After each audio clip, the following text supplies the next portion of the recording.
เอกสารแห้งแห้งว่าเอาบัดนี้สิรีวิวทางในเอาไปด้านให้เบิ่งเตามันเพื่อนเพิ่น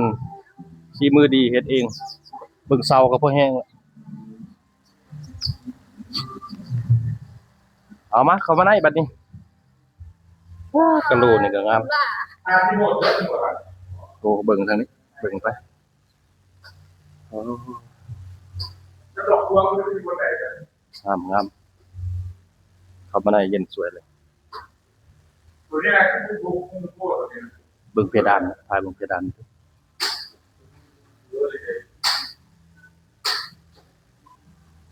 มาหลักร้านมาหลักรีวิวเพื่อนเฮ้ยพี่มาบอดพื้นเขาพี่อันนี้มันยังนี่บอลเก็บของฮะของแมว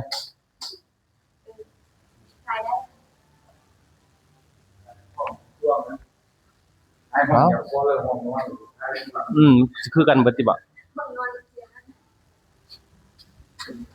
แล้วงามแล้ว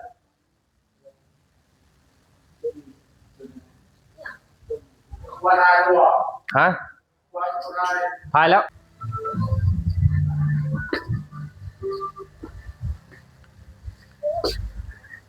มานั่งเว้ากันอยู่เนาะบัดนี้สำหรับพี่น้องถ้าได้สนใจเนาะติดต่อมาดินกว้างดินเนาะ40 คูณ 50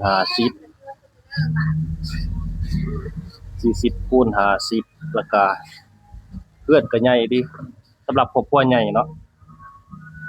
อยู่หน้าไซทองเด้อสำหรับผู้ใดสนใจติดต่อมาเด้อเดี๋ยวจะฝากเบอร์ให้ราคาประโลมกันตัวจริงโอเค